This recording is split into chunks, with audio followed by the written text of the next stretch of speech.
Welcome to omega India TV news.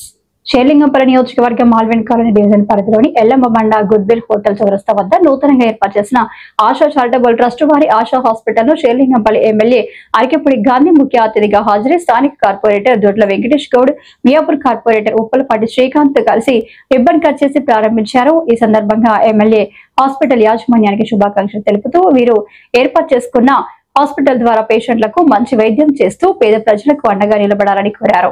ఈ ప్రారంభోత్సవంలో యువనేత దొడ్ల రామకృష్ణ గౌడ్, సమ్మారెడ్డి, జిల్లా Ganesh, Kishan, Mahesh, Venkatakrishna, Adarsh, Asha hospital branch incharge Naresh Kumar, డాక్టర్లు గోపి, కిరణ్, సాయి శ్రీవాత్సవ, అఖిలేష్ కుమార్, మౌర్య, బత్తుల మౌనిక, మౌనిక మరియు హాస్పిటల్ సిబ్బంది తదితరులు పాల్గొన్నారు.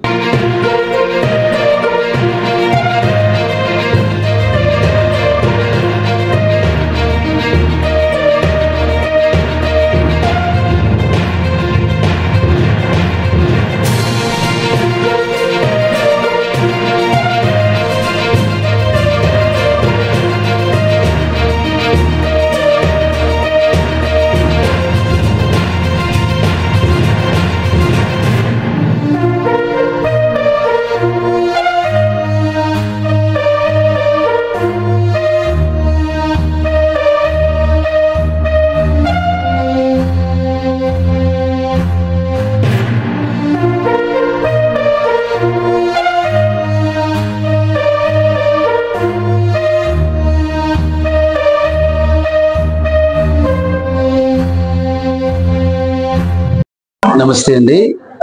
ఆశా హాస్పిటల్ మరి ఎల్లమ్మ బండ గుడివిల్ హోటల్ పక్కన ప్రారంభించాము. ఆశా చారిటబుల్ ట్రస్ట్ ద్వారా ఆశా హాస్పిటల్ ప్రారంభించాము. మరి ఇది ఎన్జిఓ, చాలా మందికి హెల్ప్ చేయడానికి, మరి పేద ప్రజలకి సహాయంగా ఉండడానికి, తక్కువ ఫీజులతో మరి మెరుగైన వైద్యం అందించడానికి ఆశా హాస్పిటల్ ప్రారంభించాము. మా హాస్పిటల్లో MD paediatrician, MD general medicine, MD gynaecology and MBBS అందరూ qualified doctors and qualified laboratories తో మేము టైఅప్ అయి ఉన్నాము. అపోలోతో చాలా తక్కువ మొత్తంలో, తక్కువ ఖర్చుతో మేము వైద్యం అందిస్తున్నాము. ఆశా హాస్పిటల్ ఇనాగ్రేషన్ కి ఆర్కేపూడి గాంధీ గారు, ఎమ్మెల్యే గారు, గౌరవ ఎమ్మెల్యే గారు, అలాగే కార్పొరేటర్ దొడ్ల వెంకటేష్ గౌడ్ గారు, అలాగే మియాపూర్ కార్పొరేటర్ శ్రీకాంత్ అన్నగారు, మరి వాళ్ళందరూ వచ్చారు. చక్కగా ఇనాగ్రేషన్ జరిగింది. వారందరిని బట్టి మేము హృదయపూర్వకంగా మేము ధన్యవాదాలు తెలియజేస్తున్నాం. Thank you. హాయ్ అండి, నేను మీ Satyasri. Please subscribe Omega India TV Telugu.